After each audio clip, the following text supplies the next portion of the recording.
welcome to a new video. Hello everyone, Sophie here. Nice to see you back again. We are at episode 2 of our Adventures Over Leaves series. I'm so excited to be sharing this one with you. This one was a lot of fun to do. Before I get into it, I have a video where I talk about my prep for the Adventures Over Leaves. I talk about my mediums. I talk about the paint that I use and how I use it and how I created it. So that's really interesting if you are keen to jump over there and have a look. But yeah, so today's adventure is based on geranium leaves. I tried not to make any of my leaves realistic necessarily, like I wanted them to be kind of fantasy leaves that don't really exist anywhere or are just kind of like my made up version of a leaf. You'll see in the future I've got like ginkgo leaves and gum leaves, but they're not necessarily those things. They are like in the realm of, but also in the brain of me without actually referencing or thinking too hard about those leaves, if you know what I mean. Like I wanted it to be kind of interpretive and had a lot of fun with that. There's so many interesting leaf shapes in the world, and this series could be so long if I wanted it to be inspired by all the leaf shapes ever. That would be fun. But yeah, so today we're inspired by geranium leaves and making my own version of a geranium leaf. They're the coolest looking leaves ever. I love a good big circular-esque leaf. Like nasturtium leaves are really fun. I just love circle leaves. They're really, really cool. So yeah, I've always been interested in geranium leaves. They're just very weird and almost alien, and I love that about them. I feel like I really struggle painting or drawing geranium leaves, so I did kind of struggle with this one. I don't know why. Because it's not like it's a realistic interpretation of geranium leaves. It's my own little interpretation. But yeah, you'll see I actually spent a really long time on this piece because I kept stepping back and looking at how I painted the leaves and not being overly excited by the way they looked. I had a lot of fun in like the beginning stages, like what you're seeing here, with playing with some of the shadows and the shapes and that sort of thing. But once I started building up layers, I kept thinking, oh no, why did I do this layer? This is not looking how it's meant to be looking in my brain. And then yeah, I just built up. So there are moments where I feel like I overworked it, but it all came together in the end, and I'm really happy with how it looked.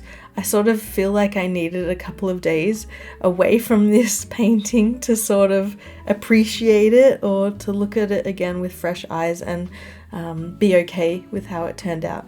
And actually I really like it. I really like how they look now. I had heaps of fun layering these geranium-esque leaves with different colors and different shapes and patterns. Yeah, it just didn't go as planned necessarily, but that is super fine. Like, I don't tend to plan at all. I just sort of wing it, make it up. I don't know, I focus more on intuition rather than actually planning and setting out on a final goal or a final destination.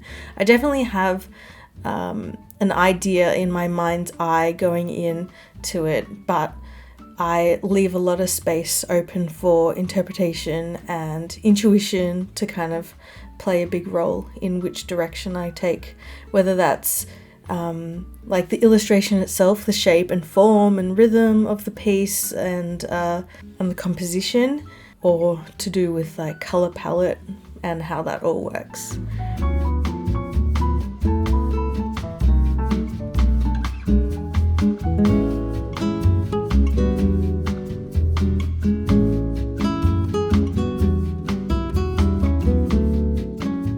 The paint I'm using, if you watch my prep video, you'll know, but they're Neocolor 2 pastels that I have ground down or shaved or cut into chunks and turned into watercolor, quote unquote watercolor.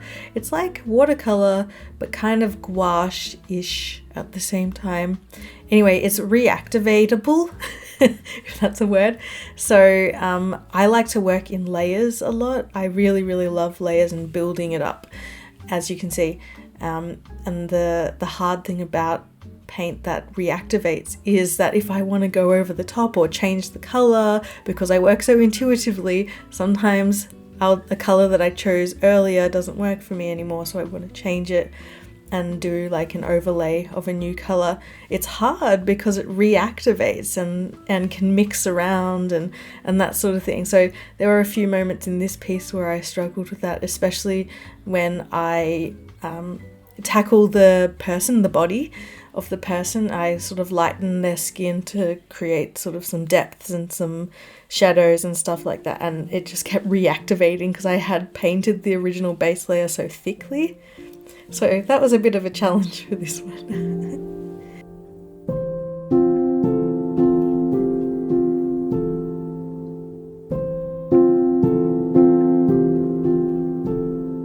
Also, these 12 illustrations are going to be my 2024 calendar, and I'm so excited to show you.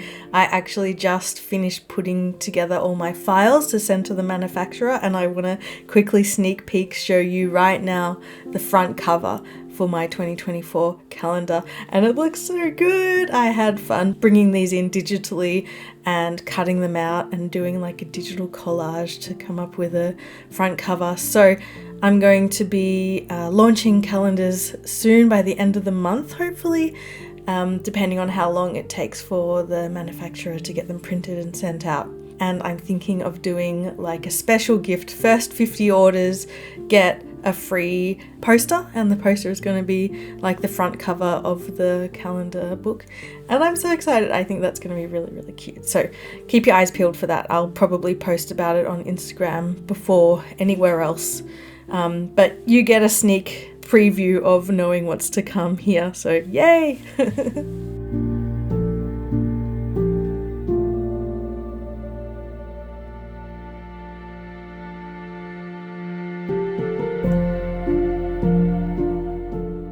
Yeah, as you can see, I'm trying to just like desperately add extra little details to try and tie it all together and bring all the colors together.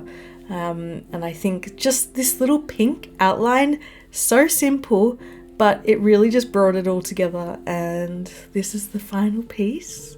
Really excited about it. Just having a quick little nap on some geranium leaves. Why not? I hope you enjoyed this piece, and I'm looking forward to seeing you in the next video. Okay, toodaloo, bye!